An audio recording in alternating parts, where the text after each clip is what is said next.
Good afternoon, my name is Rory and you are watching 420 Central TV.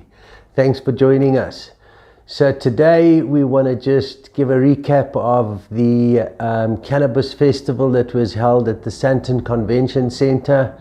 It's several years it's been running now, and it's amazing to see how things have changed versus the first time we went. And if you were there, you'll have noticed that it really came across as one big cannabis club, one big massive dacha shop.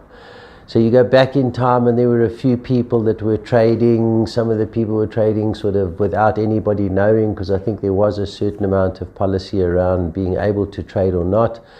But that certainly seems to have slipped out the window, and I think you can see by the numbers that there was a massive attraction to that.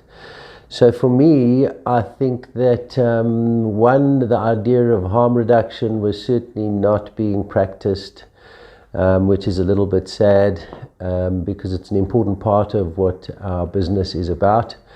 And there was every single counter you went to, if not every second one, was either selling edibles, selling cannabis flower, selling cannabis pre-rolls. So it's a massive change from what we've seen in the past. In 1 year it went from a couple of people trading to, as I say, probably the continent's biggest dacha shop. And all good. It just shows that the industry's alive and well. There seemed to be slightly less of your industrial sort of participation. Although that was on show, the indoor suns, there was a gentleman doing you'll see in the clip, that was doing the pre-rolled machinery, and also manufacturing of pre-rolls, did very well. Nice to see that innovation being manufactured in South Africa rather than that stuff's being imported. And that's an important point for me, is to try your best to still be buying local. We need to develop our market so that these things are being made here and being exported, rather than we're allowing that stuff to continuously be brought in. And whilst there's some advantages from an innovation point of view, I still think that we probably should be one of the best cost and most cost-effective manufacturers of products. So support those that are local is an important part of building the industry. And let's take a look at the clip, take a walk through, and we'll see you on the other side.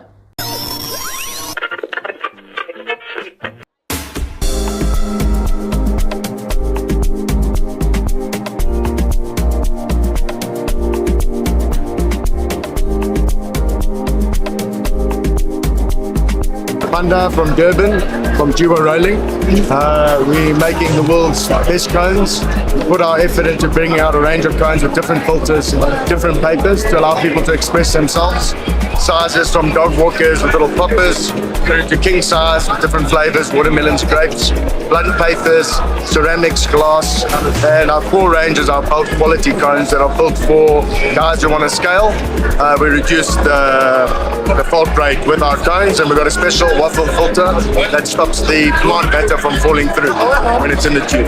So that's my little elevator pitch. So this is a filling device that can scale up and down depending on what your requirements are. If you just use it with a one man on this little 50 here, you can probably do 350 to 400 an hour. If you scale up by adding the additional parts and adding more labor, that can go up to 1,200. And if you move to the 100, you can reach 4,000, 6,000, depending on how much extra equipment you do. What's also nice is on the Knockbox range, we've got different cone loaders. So you can go up to 3 gram cones and all the way down to 0.2 gram cones.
So as you can see, it was very much an active show. I think that for me, the Saturday we were there all 3 days, myself, Mike and Mash.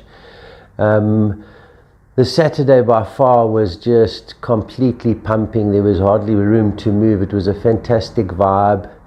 And I think that seems to be the festivity day. That's the party day. You know, people pop in on the Friday. There's a bit of work being done. People are looking from an innovation point of view, or at least people are coming there from club perspectives to see what options there are, to see what's new, to see who the newcomers are, to see what products are available, what brands are finding their way onto the market.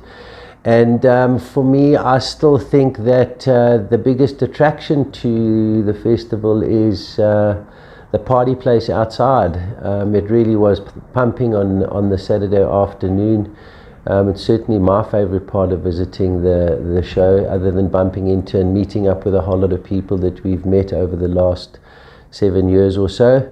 So thank you to everybody that participated. A massive big thank you to the Bud Box for their sponsorship, and to the normals like the Fields of Green for All for hosting their stand and being there and being custodians of harm reduction.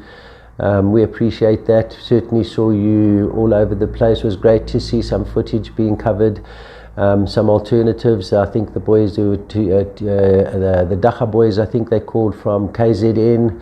Well done to you guys for coming all the way up and putting some footage together. Nice to see that there's a whole lot of coverage happening within the industry. It certainly helps. It certainly shows the industry off in different ways, and it allows us to get to a point where we've got multiple people that are assisting in the most important part of this, which is destigmatization. The more it becomes part of everyday life and acceptable, the more we'll be able to tap into the 85% non-smoker, and the more we're able to get the naysayers on board and educated as towards the benefits of cannabis as opposed to alcohol. And I'm going to leave it there. I hope you've got more than enough cannabis to see you through the weekend, and we'll see you when we see you. Ciao for now.